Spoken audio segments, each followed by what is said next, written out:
सुनते मेरे अंदर बचपन से ही इस बात की लालसा थी। मैं उस समय से कथा सुन रहा हूँ कि जब बच्चे जाते थे प्रसाद लेने, मेरी इतनी आयु थी, केवल प्रसाद के अलावा मुझे नहीं मालूम था कि कथा क्या होती है। प्रदीप मौर्य दोस्तों, डायरेक्ट सेलिंग में बहुत सारे लोग का वीडियो बनाता हूं और विराह जगत में हमने बहुत लोगों से मुलाकात हुआ है, लेकिन दोस्तों आज ना ही तो हम विराह के कलाकार का इंटरव्यू ले रहे हैं, ना ही डायरेक्ट सेलिंग के। आपके सामने पूज्य महाराज जी का आज हम लोग इंटरव्यू लेंगे और इनके बारे में बातचीत करेंगे। ये श्रीमद् भागवत कथा कहते हैं और बहुत लोगों की भीड़ होती है जब ये कथा जब चलाते हैं। सुनने वाले बहुत दूर दूर से लोग इनकी आवाज़ को सुनने के लिए आ जाते हैं। बस इनको, जनता को बस पता होना चाहिए कि महाराज जी का आज कहाँ पर कथा है और बहुत दूर दूर से लोग आते हैं। दोस्तों आइए दोस्तों, महाराज जी के जीवन के बारे में हम लोग बातचीत करेंगे। महाराज जी बहुत बहुत प्रणाम, आप हमारे चैनल पर आए। मैया को लगा बाबा सिद्ध हैं, अभी झारे भी नहीं हैं, नजर उतारे भी नहीं हैं, लेकिन देखो मेरा लाला शांत हो गया, इसका मतलब बाबा सिद्ध है। भोलेनाथ ने कहा कि मैया चिंता न करो, अगर मेरी गोद में दे दो तो मैं ऐसा कर दूं कि जीवन में कभी रोए ही ना। तो मैया ने कहा ये तो सबसे बढ़िया है।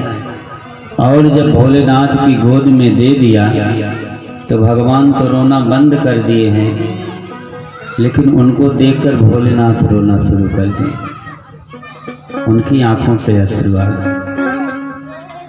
तो मैया ने सोचा कि बाबा अच्छे हैं, अगर बाबा यही रह जाएं तो नजर लगती रहेगी, आकर नजर उतार दिया करेंगे। रहरे योगी नंद भवन में ब्रज में वासो कीजे, जब जब मेरो लाला रोवे तब तब दर्शन दीजिए। लेकिन वहाँ पर तो हमारा मुख्य जो जन्मभूमि है वह अमेठी है। अमेठी पहले ज़िला नहीं था, सुल्तानपुर ज़िला था। और सुल्तानपुर ज़िला से भी पहले कुशभुवन नाम था, जो भगवान राम के पुत्र थे, उनके नाम से वह ज़िला था। अच्छा। और जबकि आज के समय में भी उसको कुशभुवनपुर ही कर दिया गया है। और एक समय के चलते अमेठी का भी नाम बदलकर उसका ज़िला छत्रपति साहू जी महाराज नगर रखा गया था, लेकिन वर्तमान में अमेठी नाम से ही जाना जाता है। और अमेठी लगभग पूरे देश में प्रसिद्ध होगा। जी। अधिकांश लोग जानते होंगे। और अयोध्या से अमेठी की दूरी बस ज़्यादा से ज़्यादा 60-70 किलोमीटर है। वैसे तो 84 कोस अयोध्या में आता है, तो हम तो 84 किलोमीटर के अंदर है, तो हम तो मूल अयोध्या के ही हुए थे। जी। हाँ। तो गुरुजी आपके पढ़ाई कहाँ से की हैं आप? पढ़ाई, हमारी शुरुआत की पढ़ाई तो हमारे अमेठी से ही हुई। अच्छा। जबकि टीकर माफी स्वामी परमहंस जी महाराज का बहुत अच्छा और बहुत सिद्ध संत थे, जहाँ के नज़दीक का हमारा निवास है। और वहाँ पर इतना प्रसिद्ध स्थान है वो कि जब राजीव गांधी प्रधानमंत्री थे तब भी वहाँ पर आकर माथा टेकते थे वो। अच्छा। इतना प्रसिद्ध स्थान है तो स्वामी परमहंस महाराज का। अच्छा। तो आपकी पूरी पढ़ाई कहाँ तक हुई? तो शुरुआत की पढ़ाई हमारी वहाँ से हुई और हाई स्कूल की पढ़ाई हमारी जौनपुर से हुई। अच्छा, जौनपुर से। हाँ, जौनपुर, ये यूपी जौनपुर? हाँ, यूपी जौनपुर में हुआ। अच्छा। और उसके बाद स्नातक की पढ़ाई जो है बीएनबी पीजी कॉलेज से हुआ। अच्छा, बीएनबी? हाँ, बीएनबी पीजी कॉलेज से हुआ है। और बीएड की पढ़ाई मैं रीवा से किया हूँ। बीएड भी किए हैं आप? जी, बीएड भी किए हैं। कंप्लीट है आपका? कंप्लीट है। मतलब कि आप रीवा से किए हैं? हाँ, रीवा से किए हैं। अच्छा। कटनी से थोड़ा सा पहले पड़ता है? हाँ, कटनी से पहले पड़ता है। रीवा से बीएड की पढ़ाई किए। और ये समझिए कि उसी समय एक घटना घटी बीएड की पढ़ाई करते समय ही। अच्छा। हाँ, जबकि ये लाइव टेलीकास्ट का सिस्टम जो था बहुत पहले का नहीं, 2010 का था। जी जी जी। और 2010 में ही मैं बीएड करने गया था। हाँ हाँ हाँ। तो वहाँ पे सर्वप्रथम अगर मैं लाइव पे देखा हूँ किसी का, तो आदरणीय रामभद्राचार्य जी महाराज की कथा मैं उस पर देखा। एक व्यक्ति ढूंढता हुआ गया तो भोलेनाथ ही मिले। बोले कि बाबा ये बताओ कि आपको नजर उतारना आता है? भोलेनाथ ने पूछा, लगा किसको है? बोले नंद के लाला को। भोलेनाथ को मौका मिल गया और भोलेनाथ समझ भी गए कि संदेश कहाँ से आया है। तो भोलेनाथ ने कहा कि चिंता न करो, मेरा कार्य ही यही है, नजर उतारने वाला ही, मैं नजर ही उतारता हूँ। तो यहाँ पर भोलेनाथ को लेकर चलता है।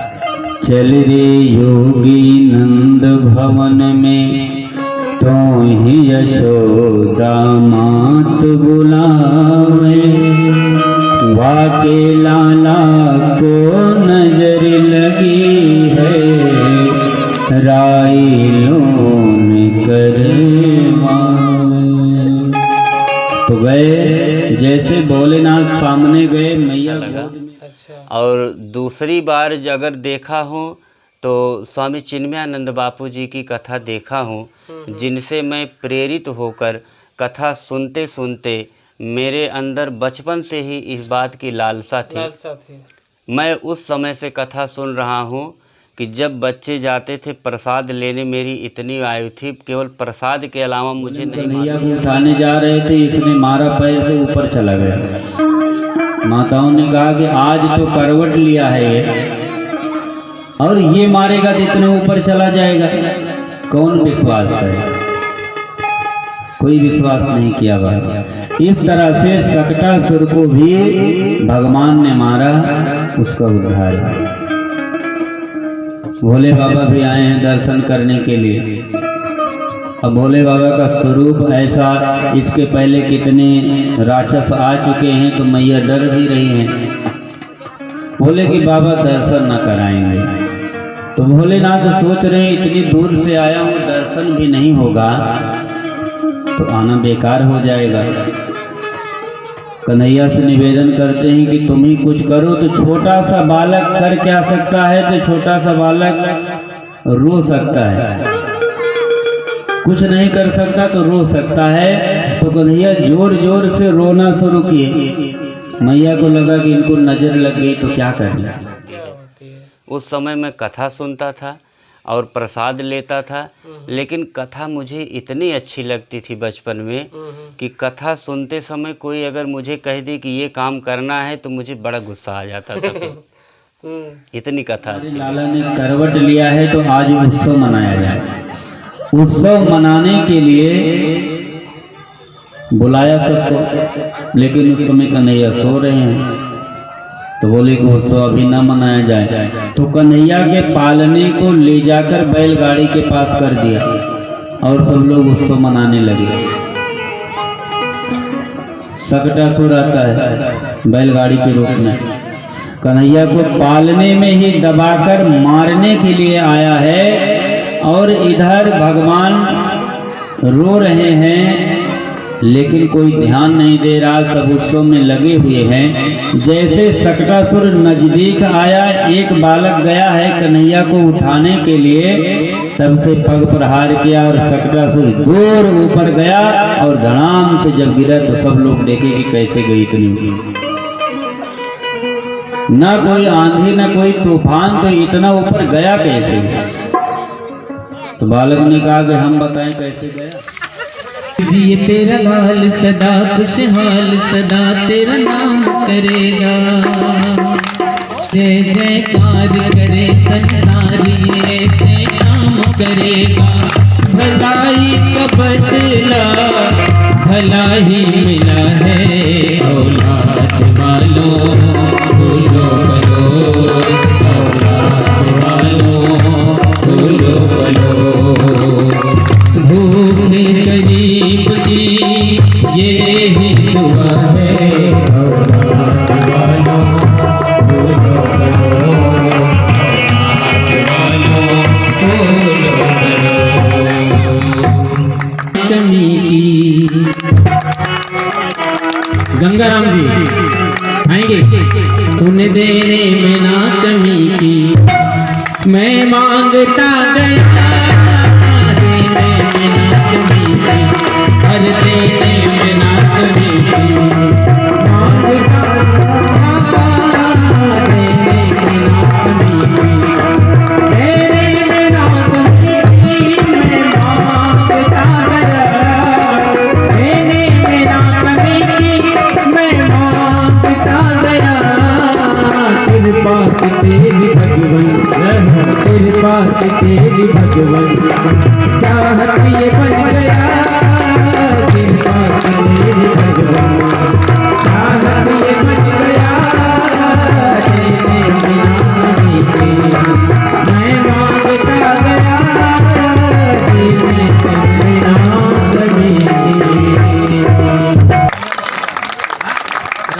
और सभी साधकों को भोजन कराना, असली सत्संग तो आपका हो रहा है। ओ माँ, ओ माँ, ओ माँ, कि एक दुखियारा हूँ, गम का मारा हूँ, लाल तुम्हारा हूँ। ओ माँ,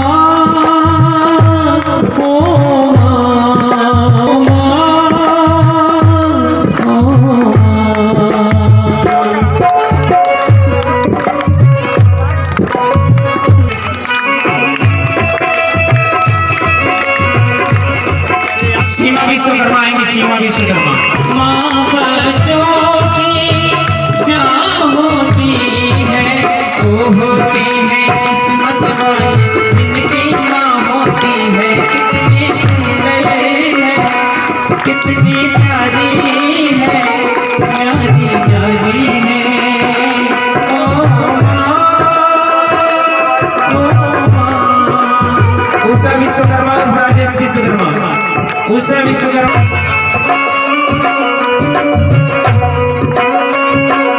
थोड़ा जल्दी जल्दी माताएं जी का नाम। मेरे प्यारे गुरुवे ओ भर दे झोली, मेरी प्यारी गुरुवे तेरे घर से जाऊंगा खाली, भर दे झोली मेरी प्यारी गुरुवे तेरे घर से जाऊंगा खाली, भर दे झोली मेरी प्यारी गुरुवे तेरे घर से जाऊंगा ले जाऊंगा खाली। ओ भर दे झोली, ओ भर दे झोली